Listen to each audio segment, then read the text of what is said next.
मेरे प्रिय आत्मन, प्रेम क्या है? जीना और जानना तो आसान है, लेकिन कहना बहुत कठिन है। जैसे कोई मछली से पूछे कि सागर क्या है, तो मछली कह सकती है, यह है सागर, ये रहा चारों तरफ, यही है। लेकिन कोई पूछे कि कहो क्या है, बताओ मत, तो बहुत कठिन हो जाएगा मछली को। आदमी के जीवन में भी जो श्रेष्ठ है, सुंदर है और सत्य है, उसे जिया जा सकता है, जाना जा सकता है, हुआ जा सकता है, लेकिन कहना बहुत मुश्किल है। और दुर्घटना और दुर्भाग्य ये है कि जिसमें जिया जाना चाहिए, जिसमें हुआ जाना चाहिए, उसके संबंध में मनुष्य जाति 5-6 हजार वर्ष से केवल बातें कर रही है। प्रेम की बात चल रही है, प्रेम के गीत गाए जा रहे हैं, प्रेम के भजन गाए जा रहे हैं, और प्रेम का मनुष्य के जीवन में कोई स्थान नहीं है। अगर आदमी के भीतर खोजने जाएं तो प्रेम से ज्यादा असत्य शब्द दूसरा नहीं मिलेगा।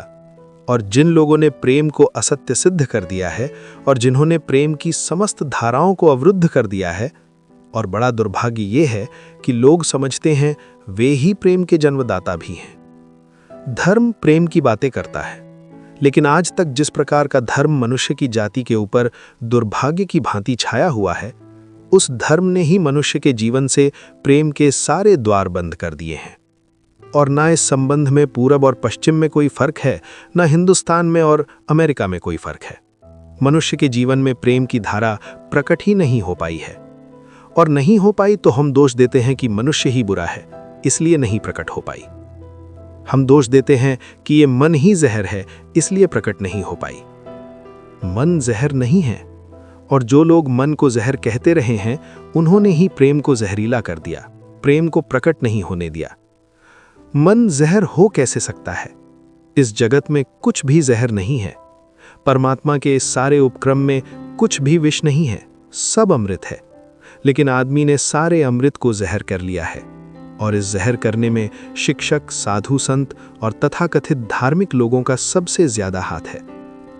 इस बात को थोड़ा समझ लेना जरूरी है, क्योंकि अगर ये बात दिखाई न पड़े तो मनुष्य के जीवन में कभी भी प्रेम भविष्य में भी नहीं हो सकेगा। क्योंकि जिन कारणों से प्रेम नहीं पैदा हो सकता है, उन्हीं कारणों को हम प्रेम प्रकट करने के आधार और कारण बना रहे हैं। हालतें ऐसी हैं कि गलत सिद्धांतों को अगर हजारों वर्ष तक दोहराया जाए तो फिर हम ये भूल ही जाते हैं कि सिद्धांत गलत है, और दिखाई पड़ने लगता है कि आदमी गलत है, क्योंकि उन सिद्धांतों को पूरा नहीं कर पा रहा है।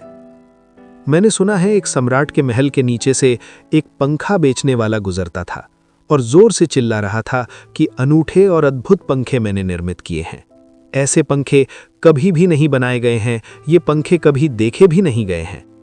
सम्राट ने खिड़की से झांक कर देखा कि कौन है जो अनूठे पंखे ले आया है। सम्राट के पास सब तरह के पंखे थे, दुनिया के कोने कोने में जो मिल सकते थे। और नीचे देखा, गलियारे में खड़ा हुआ एक आदमी साधारण 2-2 पैसे के पंखे होंगे और चिल्ला रहा है कि अनूठे, अद्वितीय।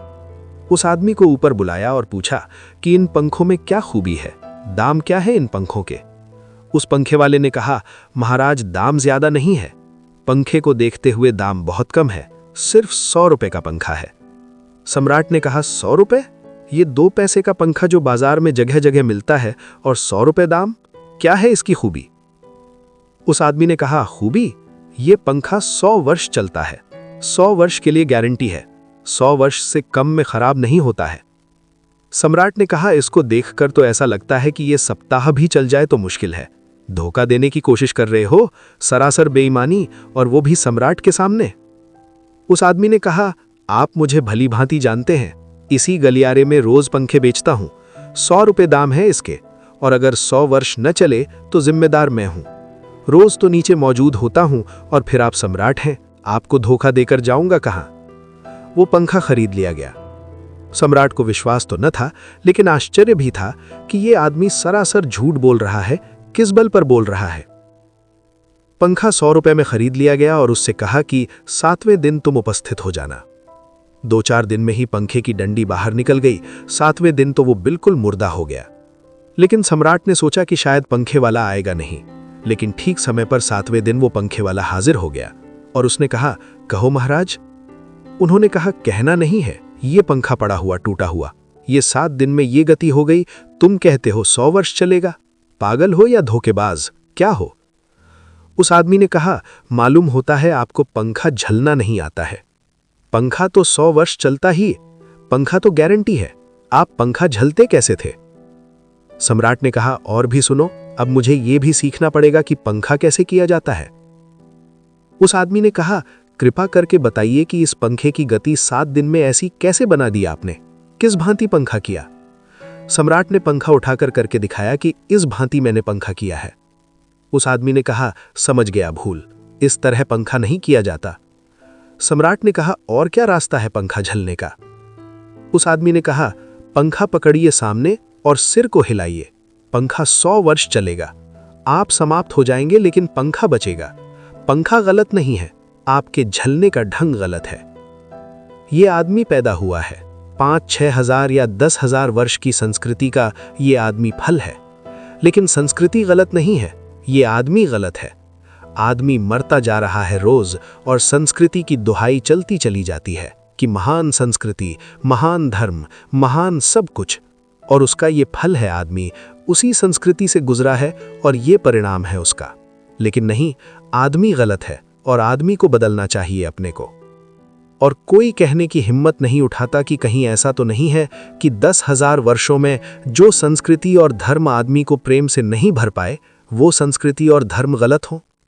और अगर 10,000 वर्षों में आदमी प्रेम से नहीं भर पाया, तो आगे कोई संभावना है इसी धर्म और इसी संस्कृति के आधार पर कि आदमी कभी प्रेम से भर जाए?